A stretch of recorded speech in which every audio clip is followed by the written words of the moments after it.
é nada demais atrasar o anúncio do Plano Safra, como disse o ministro da Agricultura? De fato, não é um prejuízo, uma questão extremamente de vida ou morte nesse caso, tá?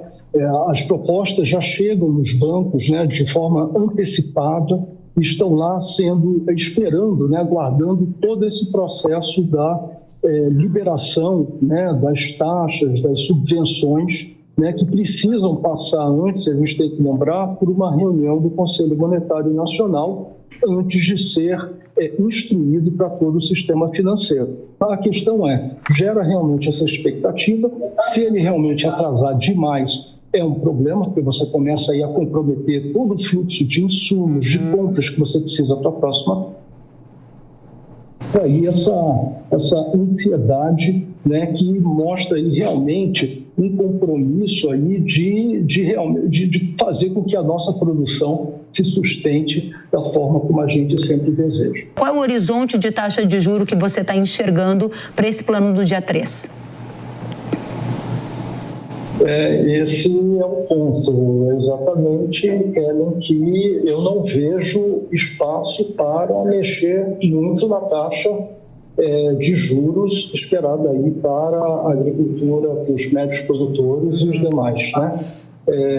Justamente por isso, eu lembro muito bem no Plano Safra 2022-2023, né? A gente estava naquele momento de aceleração muito forte da taxa Selic.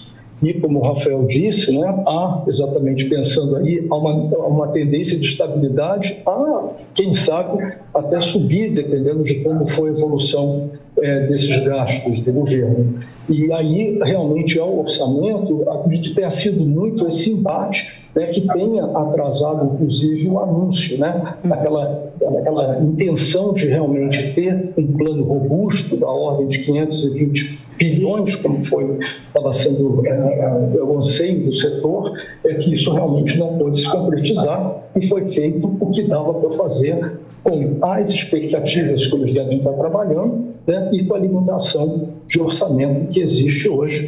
Rafael, você dizia para a gente que o problema não é de priorização, é um problema de orçamento.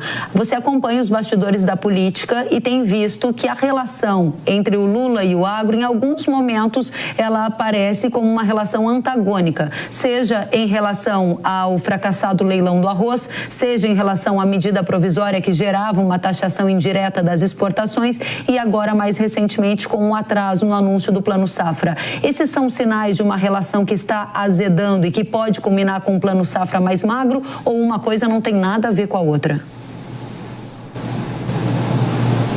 Não é que não tem nada a ver, acho que naturalmente tem sempre uma questão política envolvendo onde você vai gastar o recurso escasso ou de quem você vai tributar numa agenda, por exemplo, de recuperação fiscal. Então, de alguma maneira, essas questões estão colocadas.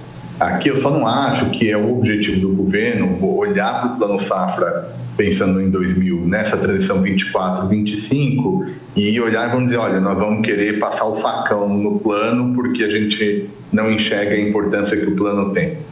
Acho que o governo é bem consciente da importância, né? O agro é um setor bastante organizado, é um setor responsável, grosso modo, né? Vou exagerar um pouco aqui na tinta, só para reforçar a argumentação, é quem gera superávit da balança comercial, tá? Fundamentalmente. E isso contribui para várias questões econômicas que o governo é bem consciente. O problema, Kellen, é que, de fato, o governo está com um problemão na arena fiscal. O governo não sabe o que fazer, né? Então, tentou a MP da PiscoFins, está tentando não fazer a desoneração da folha de pagamento, está tentando essa agenda de recuperação fiscal, mas não consegue. E aí os programas que demandam investimentos volumosos acabam sentindo, um mais ou menos, essa situação